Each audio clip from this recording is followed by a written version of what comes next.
Hello, good morning. मैं केशव आनंद अपने YouTube channel Keshav आनंद maths में आपका स्वागत करता हूं। हम लोग आयत पढ़ रहे थे। आयत का एक क्लास हो गया था, एक क्लास 1 हो चुका है। जो आदमी क्लास 1 का वीडियो नहीं देखा है पहले देख लीजिएगा, तभी क्लास 2 आएगा समझ में।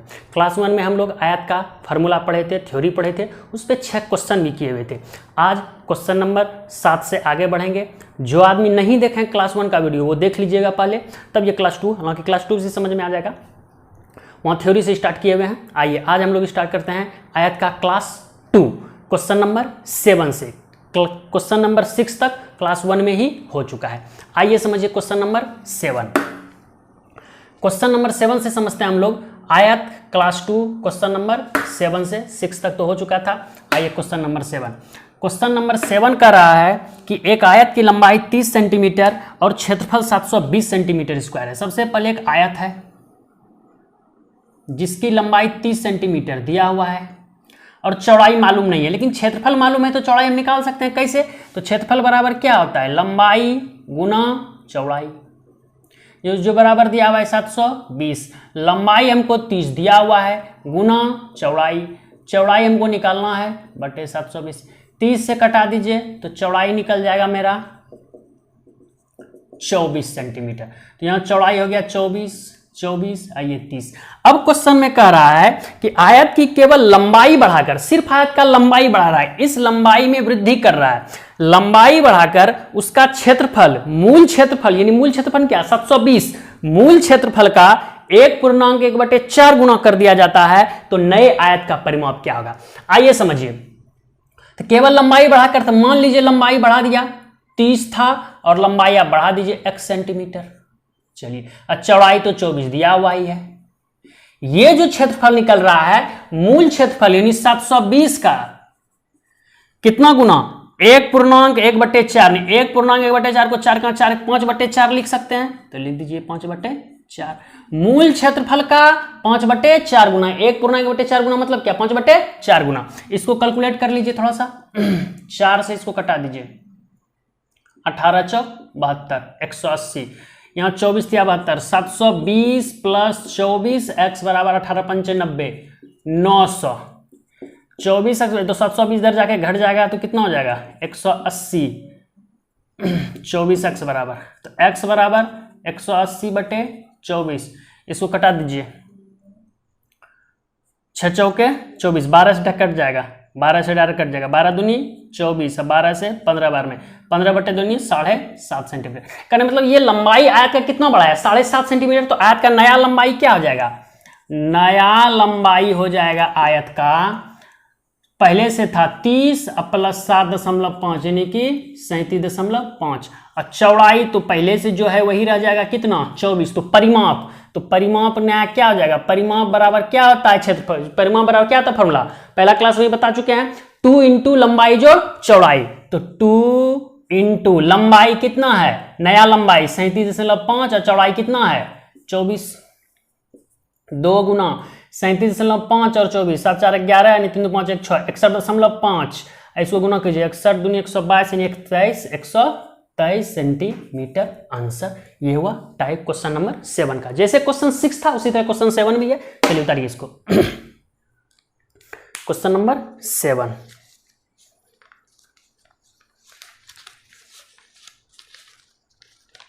उतार लिए होंगे, स्क्रीनशॉट भी ले सकते हैं, ले लीजिए। चलिए अब हम लोग स्टार्ट करने जा रहे हैं क्वेश्चन नंबर 8। बहुत बढ़िया क्वेश्चन है। चलिए क्वेश्चन नंबर 7 मिटा देते हैं, समझ गए होंगे। चलिए क्वेश्चन नंबर 8 आयत का। क्वेश्चन नंबर 8 ध्यान दीजिएगा। क्वेश्चन नंबर 8 क्या कर रहा है? क्वेश्चन नंबर 8 कह रहा है कि एक आयताकार प्लॉट की लंबाई और परिमाप का अनुपात 5:18 है। बहुत बढ़िया क्वेश्चन है। एक आयताकार प्लॉट की लंबाई और परिमाप का अनुपात 5:18 है, तो उसकी लंबाई और चौड़ाई का अनुपात ज्ञात करें। बहुत बढ़िया क्वेश्चन है। अभी देखिए सिर्फ 3 फार्मूला मत पड़े हुए हैं, परिमाप, क्षेत्रफल और विकर्ण। इसी 3 फार्मूला पे भी क्वेश्चन हो रहा है, एक से एक क्वेश्चन भी होगा और हो भी रहा है। फिर थ्योरी पढ़ेंगे, फिर क्वेश्चन करेंगे, फिर थ्योरी, फिर क्वेश्चन। आइए समझिए। एक आयत है जिसका करें लंबाई और परिमाप, लंबाई और परिमाप क्या होता है 2 इंटू लंबाई जोड़ चौड़ाई। इसका दिया हुआ है अनुपात 5:18। कहने का मतलब ये हुआ कि लंबाई अगर 5 सेंटीमीटर है तो लंबाई और चौड़ाई दोनों मिला के उसका परिमाप कितना दूंगा 18 सेंटीमीटर। यहां से हम लिख सकते हैं 2 इंटू लंबाई जोड़ चौड़ाई बराबर दिया हुआ है 18। तो यहां से लंबाई जोड़ चौड़ाई कितना निकल जाएगा 2 9 18 कैंसिल हो जाएगा, कितना हो जाएगा 9। अब ध्यान दीजिए इसमें कि लंबाई तो 5 हमको मालूम है और लंबाई चौड़ाई मिला के कितना है 9 है। इसका मतलब चौड़ाई कितना हो जाएगा, चौड़ाई जाएगा 9 - 5 यानी कितना 4, यानी कि लंबाई और चौड़ाई का अनुपात 5:4। आंसर 2 सेकंड का आंसर था। फिर से समझिए लंबाई और परिमाप, ये परिमाप हुआ 2 इंटू लंबाई और चौड़ाई कितना 18। यहां से 2 9 18 कट गया, लंबाई और चौड़ाई का योगफल कितना 9, जबकि चौड़ाई तो फिर लंबाई हमको दिया हुआ है 5 तो चौड़ाई कितना निकल जाएगा 4, तो लंबाई चौड़ाई का अनुपात कितना 5:4। 2 सेकंड का क्वेश्चन था, ये बहुत बढ़िया क्वेश्चन था। चलिए उतारिए, ये था क्वेश्चन नंबर 8। चलिए समझ गए होंगे। चलिए आइए question number 9।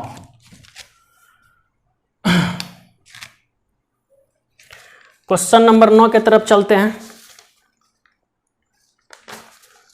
Question number 9, question number 9 क्या कह रहा है, ये भी बहुत बढ़िया क्वेश्चन है। आइए समझिए क्वेश्चन नंबर 9।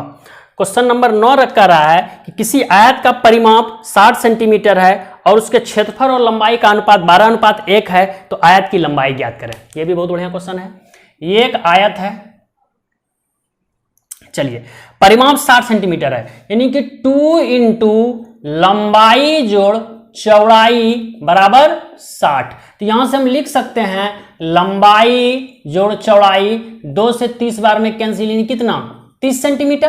कहने मतलब एक बात तो फिक्स हो गया कि लंबाई और चौड़ाई का योगफल कितना होगा 30 सेंटीमीटर होगा।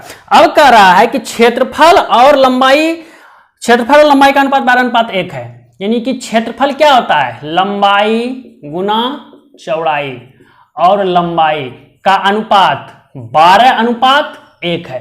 कहने मतलब कि लंबाई और चौड़ाई का गुणनफल अगर 12 है तो सिर्फ लंबाई कितना है 1 है। तो लंबाई से लंबाई यहां कट गया तो चौड़ाई बचा कितना 12 बचा। फिर से समझिए लंबाई से लंबाई कट गया, चौड़ाई बचा कितना 12, और लंबाई चौड़ाई का योगफल दिया कितना है 30। तो चौड़ाई कितना हो जाएगा, सॉरी लंबाई कितना हो जाएगा 30 और -12 यानी कितना 18 सेंटीमीटर। आंसर फिर से समझिए, लंबा कह रहा है कि परिमाप कितना है 60 सेंटीमीटर। तो परिमाप होता क्या है 2 इंटू लंबाई जोड़ चौड़ाई, ये परिमाप हो गया। परिमाप 2 इंटू लंबाई और चौड़ाई बराबर कितना 60। तो यहां से 2 से कट गया, लंबाई चौड़ाई का योगफल कितना हो गया 30। अब फिर से क्वेश्चन कर रहा है क्षेत्रफल और लंबाई का अनुपात 12:1 है। तो क्षेत्रफल होता क्या है लंबाई गुना चौड़ाई और फिर लंबाई का 12:1। लंबाई से लंबाई कट गया, बचा क्या चौड़ाई। चौड़ाई मेरा कितना है 12 सेंटीमीटर निकल गया। लंबाई पूछा है, लंबाई चौड़ाई का योगफल 30 है, तो लंबाई कितना निकल जाएगा 30 - चौड़ाई यानी कितना 12 बराबर कितना 18 सेंटीमीटर। आंसर चलिए उतारिए, यह था क्वेश्चन नंबर 9। चलिए आगे बढ़ते हैं क्वेश्चन नंबर 10 की तरफ। समझ गए होंगे क्वेश्चन नंबर 9। चलिए आगे बढ़िए। क्वेश्चन भी प्रिंट नहीं हो पाया है, हो जाएगा, लेकिन हाथ से ही लिखा हुआ है, लेकिन साफ साफ ही लिखा हुआ है क्वेश्चन, समझने में दिक्कत नहीं होगा पढ़ने में। आइए समझिए, हो जाएगा कुछ दिन में क्वेश्चन प्रिंट भी, अभी प्रिंट नहीं हो पाया है। देखिए क्वेश्चन नंबर 10 क्या कर रहा है। क्वेश्चन नंबर 10 समझ में आ जाएगा, पढ़ने में आ जाएगा। क्वेश्चन साफ साफ ही लिखा हुआ है, हाथ से ही लिखे हैं, लेकिन साफ साफ प्रिंट हो जाएगा कुछ दिन में। चलिए क्वेश्चन नंबर 10 बहुत ही बढ़िया क्वेश्चन है, ये एलडीसी में पूछा हुआ क्वेश्चन है। क्वेश्चन नंबर 10 जो अभी बताने जा रहे हैं, ये क्वेश्चन नंबर 10 एलडीसी में पूछा हुआ क्वेश्चन है, बहुत बढ़िया क्वेश्चन है। आइए समझिए, इस क्वेश्चन का स्टैंडर्ड धीरे धीरे बढ़ रहा है। SSC GD railway group D का हल्का मत समझिएगा, एक से एक क्वेश्चन पूछ रहा है उस सब में भी। चलिए आइए एलडीसी का पूछा क्वेश्चन है, हो सकता है एसएससी जीडी में भी पूछ दे, कोई बड़ा बात नहीं है, एसएससी का एग्जाम है दोनों। आइए समझिए क्वेश्चन नंबर 10 क्या कर रहा है। क्वेश्चन नंबर 10 का किसी आयत का क्षेत्रफल x² + 7x + 10 सेंटीमीटर स्क्वायर है। क्षेत्रफल आयत का दिया हुआ है x² + 7x + 10, यही दिया हुआ है। कह रहा है कि उसका एक संभावित परिमाप क्या होगा, और ऑप्शन दिया हुआ है 4x + 14, 2x + 14, x + 14 और 2x + 7। बहुत बढ़िया क्वेश्चन है, आइए समझिए। ये द्विघात समीकरण में इसको तोड़ लेते हैं। तो एक्स स्क्वायर इसको हम लिख सकते हैं 5x plus 2x plus 10, 5 2 7 upon 2 10 हो गया। x कॉमन आ गया तो x प्लस 5 प्लस 2 कॉमन आ गया तो x प्लस 5, तो x प्लस 5 और x प्लस 2। अब यहीं पे मेन दिमाग लगाना है। हम एक चीज जानते हैं कि क्षेत्रफल क्या आता है, लंबाई गुना चौड़ाई, और हर हाल में एक चीज क्या आता है कि लंबाई हर हाल में चौड़ाई से ज्यादा होता है। तो देखिए यहां पे लंबाई गुना चौड़ाई, क्या ये लंबाई हुआ, कहा कि x प्लस 5 है, ये बड़ा वैल्यू है, ये चौड़ाई हुआ x प्लस 2 है। अब कह रहा है कि परिमाप, तो परिमाप होता क्या है 2 इंटू लंबाई जोड़ चौड़ाई, परिमाप बराबर हो गया 2। लंबाई है कितना x प्लस 5 और चौड़ाई है कितना x plus 2, 2 into 2x plus 5 2 7 यानी कि 2 दूनी 4x प्लस 14 सेंटीमीटर। आंसर कुछ नहीं था, बस फिर से एक बार समझ लीजिए क्वेश्चन नंबर 10 को। X square plus 7x plus 10 है, ये क्षेत्रफल है। क्षेत्रफल होता क्या, लंबाई गुना चौड़ाई, हमको गुणनफल के टर्म में लाना है। और ये हम देख रहे हैं कि द्विघात समीकरण में, द्विघात समीकरण तोड़िएगा तो x प्लस 5 और x प्लस 2 आएगा। अब ध्यान दीजिए लंबाई हर हाल में क्या होगा, चौड़ाई से ज्यादा होगा, तो ये x में 5 जुटा हुआ और ये 2 जुटा हुआ, हर हाल में ये वैल्यू बड़ा है, तो ये लंबाई हो गया, ये चौड़ाई हो गया। परिमाप होता क्या है 2 इंटू लंबाई जो चौड़ाई, इसको कैलकुलेट कीजिए 14 centimetre, 4x plus 14 centimetre answer. चलिए उतारिए, समझ गए होंगे क्वेश्चन नंबर 10। चलिए क्वेश्चन नंबर 11 आइए, बहुत ही बढ़िया क्वेश्चन है। देखिए अभी सिर्फ मात्र हम लोग 3 फार्मूला पढ़े हुए हैं, परिमाप, क्षेत्रफल और विकर्ण। इसी 3 फार्मूला पे एक से एक क्वेश्चन हम करवा रहे हैं। और अभी देखिए फिर से वही क्वेश्चन, एक से एक क्वेश्चन अभी हम करवा रहे हैं। ये एलडीसी में पूछा हुआ क्वेश्चन था, ये वाला अभी क्वेश्चन नंबर 10।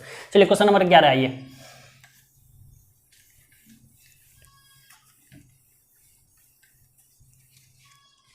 चलिए क्वेश्चन नंबर 11, बहुत बढ़िया क्वेश्चन है, आइए समझिए।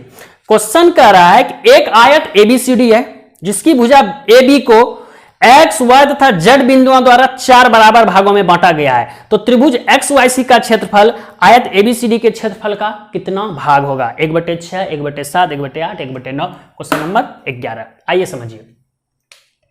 एक आयत है क्या, तो ABCD है, लिख दीजिए ABCD। कह रहा है कि भुजा AB को X, Y तथा Z बिंदुओं द्वारा 4 बराबर भागों में बांटा गया है। तो 4 बराबर भाग यहां पे और यहां पे देखिए, एक भागिए, एक भागिए, एक भागिए, एक भागिए, ये बिंदु X हो गया, ये बिंदु Y हो गया और ये बिंदु Z हो गया। बहुत बढ़िया क्वेश्चन, ये पूछा हुआ क्वेश्चन है, जब भी पूछा है सेम डिजिट ये क्वेश्चन पूछा हुआ है। अब क्वेश्चन कह रहा है कि त्रिभुज XYC का क्षेत्रफल, तो त्रिभुज XYC, ये त्रिभुज बन रहा है, त्रिभुज XYC, ये त्रिभुज जो बन रहा है इसका क्षेत्रफल पूरे आयत ABCD के क्षेत्रफल का कितना भाग होगा। बहुत बढ़िया क्वेश्चन है, आइए समझिए। त्रिभुज XYC का क्षेत्रफल पूरे आयत ABCD के क्षेत्रफल का कितना भाग होगा, आइए समझिए। देखिए आपको ये त्रिभुज क्या लग रहा है, त्रिभुज का क्षेत्रफल देखिए बहुत सारा कंडीशन से निकल जाता है। अगर थीटा मालूम है हाफ AB sin थीटा से हो जाता है। अगर समकोण त्रिभुज है, समद्विबाहु त्रिभुज है, लेकिन बात है कि ये कोई त्रिभुज दिख ही नहीं रहा है, तब उसके लिए त्रिभुज का एक फॉर्मूला और होता है, क्षेत्रफल क्या। अब देखिए त्रिभुज का क्षेत्रफल काहे निकालना का, त्रिभुज का क्षेत्रफल पूछ रहा है, आयत का तो क्षेत्रफल हम मान लेंगे और निकल जाएगा। अब त्रिभुज का क्षेत्रफल ये निकलेगा कैसे, तो त्रिभुज का क्षेत्रफल एक और होता है, हाफ इंटू आधार इंटू ऊंचाई। ये त्रिभुज का क्षेत्रफल पढ़े होंगे, हाफ गुना आधार गुना ऊंचाई। जब हम त्रिभुज पढ़ाएंगे तो वहीं पढ़ेंगे, लेकिन छोटा सा फॉर्मूला है तो जानते ही होंगे। त्रिभुज का क्षेत्रफल एक और होता है, हाफ गुना आधार गुना ऊंचाई। अगर हम इस आयत का टोटल क्षेत्रफल और त्रिभुज का क्षेत्रफल निकालेंगे तो पता चल जाएगा ये कितना भाग है। तो सबसे पहले आयत का क्षेत्रफल, हमको पता नहीं है, भुजा भी पता नहीं, तो भुजा ऐसा होने थोड़ा निकालने में आसानी हो जाए। तो ये 4 बराबर भाग में बांटा है, तो ये अगर एक अगर बराबर भाग में बांटा हुआ है, 1 हो गया, ये 1 हो गया, ये 1 हो गया और ये भी 1 हो गया, तो टोटल यहां से यहां कितना हो जाएगा, 4 हो जाएगा। तो ये लंबाई तब हम कितना हो गया 4, और लंबाई हर हाल में चौड़ाई ज्यादा होगी, चौड़ाई कम होगा, तो आप अपने मन से चौड़ाई मान लीजिए 2, इसलिए 2 माने कटाने में थोड़ा आसानी होगा। तो आयत का क्षेत्रफल यहां से कितना निकल जाएगा, आयत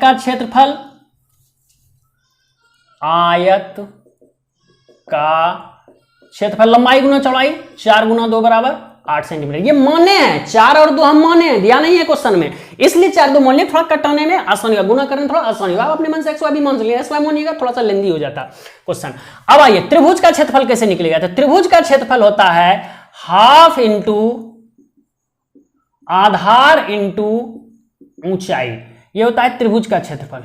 त्रिभुज का क्षेत्रफल ये लिख लीजिए साइड में, त्रिभुज का क्षेत्रफल होता है हाफ इंटू आधार इंटू ऊंचाई। अब आइए त्रिभुज एक्स वाई सी का क्षेत्रफल जब हम निकालेंगे, ये तो फॉर्मूला लिख लीजिए, इसको मिटा देते हैं, हाफ इंटू आधार इंटू ऊंचाई। अब आइए समझिए एक्स वाई सी का क्षेत्रफल, एक्स वाई सी का क्षेत्रफल, त्रिभुज एक्स वाई सी का क्षेत्रफल बराबर हाफ, अब इंटू आधार, देखिए ये त्रिभुज का आधार है, आधार है कितना, ये कितना माने हैं 1, इंटू ऊंचाई। अब देखिए क्या ये ऊंचाई हुआ, नहीं ऊंचाई तो ये हुआ त्रिभुज का, त्रिभुज का ऊंचाई क्या हुआ, ये हुआ, जितना ये उतना ही ये उतना, यानी कितना 2, ये ऊंचाई 2 कैसे हुआ त्रिभुज का पता चला, फिर से समझिए, ये त्रिभुज यहां पे ऐसे है,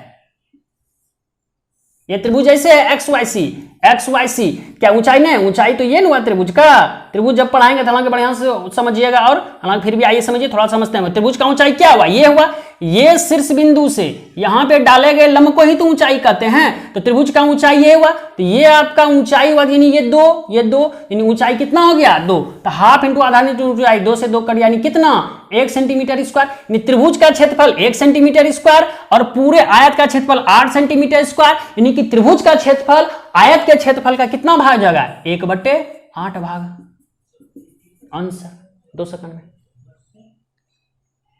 फिर से एक बार समझ लीजिए इस क्वेश्चन को, बहुत बढ़िया क्वेश्चन है कि एक आयत है ABCD जिसको कि एक्स वाई जेड द्वारा भुजा AB को 4 बराबर भाग में बांटा गया है, तो कह रहा है कि एक्स वाई सी का क्षेत्रफल, त्रिभुज एक्स वाई सी का क्षेत्रफल आयत ABCD के क्षेत्रफल का कितना भाग होगा। तो वही किए कि ध्यान दीजिए, हम मान लीजिए ये बराबर भाग में, तो ये एक, ये एक, ये एक, ये एक, तो टोटल कितना हो गया 4, तो ये भी 4 का आमने सामने भुजा बराबर होती है, इसको अपने मन से मान लिए 2 का, कटाने में थोड़ा सा आसानी होगा।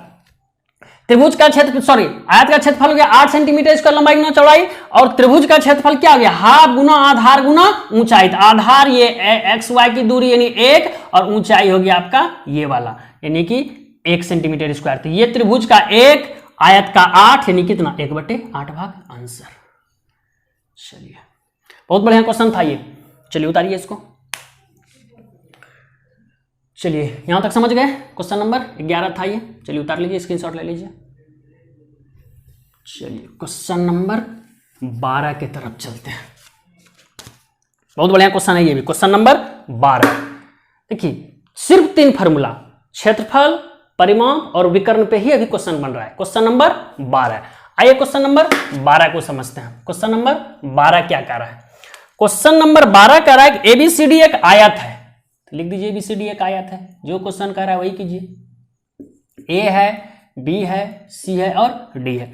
ABCD एक आयत है जिसमें P तथा Q, AB तथा AD का मध्य बिंदु है, तो AB तथा AD का मध्य बिंदु कौन कौन है P और Q।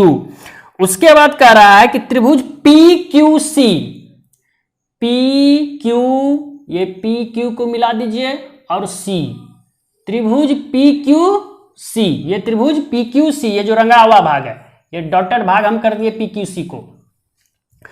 त्रिभुज PQC का क्षेत्रफल आयत ABCD के क्षेत्रफल का कितना भाग होगा, त्रिभुज PQC का क्षेत्रफल आयत ABCD पूरे आयत के क्षेत्रफल का कितना भाग होगा। आइए समझिए, बहुत बढ़िया क्वेश्चन है। उसी तरह देखिए ये मध्य बिंदु है, इस चीज का जरा ध्यान रखना, ये क्या है मध्य बिंदु है, यानी कहने मतलब इसका लंबाई अगर 1 तो इसका लंबाई भी 1 होगा, तो ये टोटल लंबाई कितना हो जाएगा 2। चलिए अब क्या ये 1-1 मानेंगे, नहीं, क्या हर हाल लंबाई क्या होगा चौड़ाई से ज्यादा होगा, इसको आप 2-2 मान लीजिए, तो ये अगर 2 तो ये 2, ये टोटल कितना 4, मतलब आयत की लंबाई 4 और चौड़ाई 2। सबसे पहले हम आयत का क्षेत्रफल निकाल लेंगे, आयत का क्षेत्रफल 4 गुना 2 यानी कितना 8 सेंटीमीटर स्क्वायर। अब इस त्रिभुज का क्षेत्रफल कैसे निकलेगा, आइए यहां क्या हाफ इंटू आधार इंटू ऊंचाई लगा सकते हैं, नहीं, कहीं ऊंचाई मालूम ही नहीं है, तब क्या करेंगे आइए समझिए। अगर हम इस टोटल आयत ABCD के क्षेत्रफल में इस त्रिभुज का क्षेत्रफल इस त्रिभुज का क्षेत्रफल और इस त्रिभुज का क्षेत्रफल अगर घटा देंगे तो क्या ये x क्या पी क्यू सी का क्षेत्रफल निकलेगा। फिर से समझिए, अगर हम टोटल आयत एबीसीडी के क्षेत्रफल में त्रिभुज ये कौन सा क्यू पी ए और इस त्रिभुज क्यू पी सी और सी बी पी का क्षेत्रफल अगर घटा देंगे तो क्या इस त्रिभुज का क्षेत्रफल निकलेगा। हाँ बिल्कुल निकलेगा। तो आइए समझिए, हम यहां पर लिख देते हैं त्रिभुज पी क्यू सी का क्षेत्रफल बराबर आयत का क्षेत्रफल माइनस तीनों त्रिभुज का क्षेत्रफल। अब आइए समझिए, सबसे पहले तो आयत का क्षेत्रफल कितना दिया हुआ है 8 8 अब माइनस, अब तीनों त्रिभुज का क्षेत्रफल पहले निकाल लीजिए। सबसे पहले बाद में आठ तो मालूम हो गया है। सबसे पहले इस त्रिभुज का बात कीजिए, इस त्रिभुज का क्या होता है फॉर्मूला, हाफ गुना आधार गुना ऊंचाई। तो हाफ इंटू आधार कितना हुआ है 2 इंटू ऊंचाई कितना है 1, तो 2 से 2 कैंसिल हो गया 1 सेंटीमीटर स्क्वायर। ये हो गया क्यू ए पी का क्षेत्रफल। अब इस त्रिभुज का पीबीसी का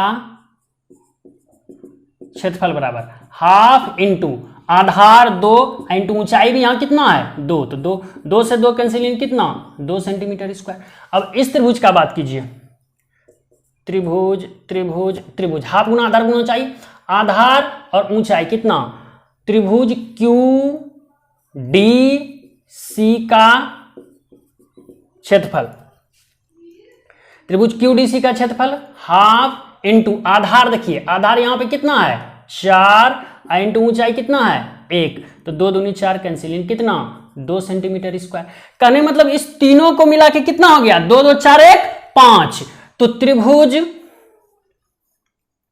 जिसका हमको पता करना था पी क्यू सी का क्षेत्रफल बराबर 8 - 5 बराबर कितना 3 सेंटीमीटर स्क्वायर। तो अब इस त्रिभुज का क्षेत्रफल 3 सेंटीमीटर स्क्वायर निकल गया और पूरे आयत का क्षेत्रफल 8 सेंटीमीटर स्क्वायर निकला हुआ है, तो कितना भाग हो जाएगा 3/8 भाग, यही मेरा आंसर। बहुत आसान क्वेश्चन था। चलिए उतारिए इस चीज को। कहने का मतलब कि इस पूरे आयत के क्षेत्रफल में इस तीनों त्रिभुज का क्षेत्रफल घटा देंगे तो त्रिभुज पीक्यूसी का क्षेत्रफल निकल जाएगा कितना 3, और टोटल कितना है तो आयत का 8, तो 3/8 भाग, आंसर। कहीं कुछ नहीं है।